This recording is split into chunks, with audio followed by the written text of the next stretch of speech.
વૈષ્ણવ હવેલી શ્રી બાલકૃષ્ણલાલની હવેલીનો 111મો પાટોત્સવ નિમિત્તે ત્રિદિવસીય મહોત્સવનું આયોજન કરવામાં આવેલું હતું। એમાં પારડીની ખૂબ જ ધર્મપ્રેમી જનતાએ મોટી સંખ્યામાં હર્ષોલ્લાસમાં ભાગ લીધો હતો। આજે સવારથી ગામમાં શોભાયાત્રા, ખૂબ જ વિશાળ શોભાયાત્રાનું આયોજન કરવામાં આવેલ હતું અને ત્યારબાદ બડો મનોરથ એટલે કે 56 ભોગના દર્શન આપ અત્યારે નિહાળી રહ્યા છો। પારડીના ઇતિહાસમાં આવો 56 ભોગના પ્રથમવાર દર્શન થઈ રહ્યા છે। 111મો પાટોત્સવ નિમિત્તે અલગ અલગ મનોરથોની પણ તમને માહિતી અમારા જૈનિશભાઈ આપશે।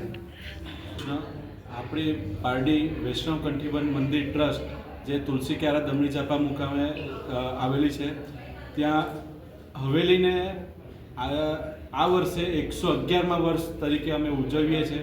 111 વર્ષથી પારડીમાં વૈષ્ણવોની હવેલી આવેલી છે। તે અંતર્ગત આજ રોજ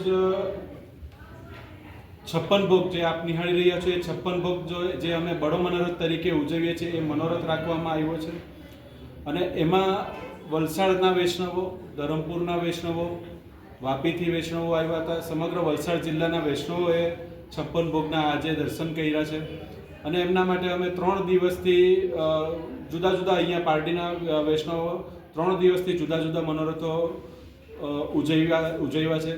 જેમાં પહેલા દિવસે અમે નંદ ઉત્સવ ઉજવ્યો હતો, સોનેરી ઘટાનો મનોરથ ઉજવ્યો હતો, ગુસાઈજીની 28 બેઠકનો મનોરથ જે ગઈકાલે ગુસાઈજીનો ઉત્સવ સાથે અમે ઉજવ્યો છે અને એ સાથે અમે આજે સવારે ભવ્ય શોભાયાત્રા પારડીનગરમાં કાઢી હતી અને ફરીને ત્યાં આવ્યા પછી 3 દિવસ દરમિયાન અમારા જે ગોવિંદરાયજી મહોદયશ્રીનું વચનામૃત 3 દિવસથી ચાલુ હતું, તેનો આજે છેલ્લો દિવસ હતો અને અમને દર્શન કરાવીને પછી આજે અમે એમની કથાનો એમણે વિરામ આપ્યો છે।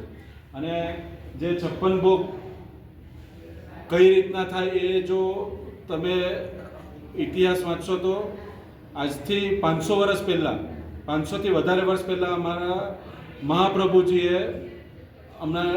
મહાપ્રભુજીને પહેલું શ્રી કૃષ્ણ ભગવાને વૈષ્ણવ બનાવ્યા હતા અને જે વલ્લભ છે તેમના જે વલ્લભ કુળ આખું એ પ્રચાર કરતા ગયા, એટલે સનાતન ધર્મ જે મૂળ ખરો એ અમારો વૈષ્ણવ ધર્મ છે અને તે પ્રમાણે અમે જે વૈષ્ણવો આગળ વધીએ છીએ। અને જ્યારે આ જે 56 ભોગ છે એ મથુરામાં, જતીપુરામાં ગિરિરાજજીને આરોગવામાં આવે છે દર વખતે, જ્યારે જે મનોરથથી થાય, જે થાય એ પ્રમાણે એ કરવામાં આવે છે। તે જ પ્રમાણે અમે અહીંયા ઉત્સવ આ કર્યો છે બડો મનોરથ। એમાં આવશે। અવસર છે, પારડી હવેલીને 111 વર્ષ પૂર્ણ થયા છે, એના નિમિત્તે 56 ભોગ હતો આજે। 56 એટલે 56 પ્રકારના અલગ અલગ સામગ્રી અને 56 પ્રકારના અલગ અલગ જીવ, કોઈનો સ્વભાવ કડવો હોય, કોઈનો મીઠો હોય, કોઈનો તીખો હોય। ઠાકોરજી આલા દ્વારા એ સંકેત આપે કે હું બધા જીવોનો સ્વીકાર કરું છું। એવું નથી કે જે ખાલી મીઠા લોકો હોય એ લોકોનો જ સ્વીકાર કરું। ઠાકોરજી ક્રોધીનું પણ સ્વીકાર કરે, લોભીનું પણ સ્વીકાર કરે, ઠાકોરજી જે ઈર્ષ્યાળુ હોય એનું પણ સ્વીકાર કરે। તો એનું જ આ એક પ્રતીક છે સામગ્રી રૂપે। સો આ બધાને બધાઈ છે અને આ હવેલી આ જ રીતે વર્ષો વર્ષ ઉન્નતિ કરતી રહે। આ અમારા કીર્તનજી છે સાથે જે સુરતથી આવ્યા છે અને ખૂબ સરસ આ ગાય છે કીર્તન। અને આ અમારા ચંદુભાઈ છે કે જેમનું પણ ખૂબ સરસ નામ છે।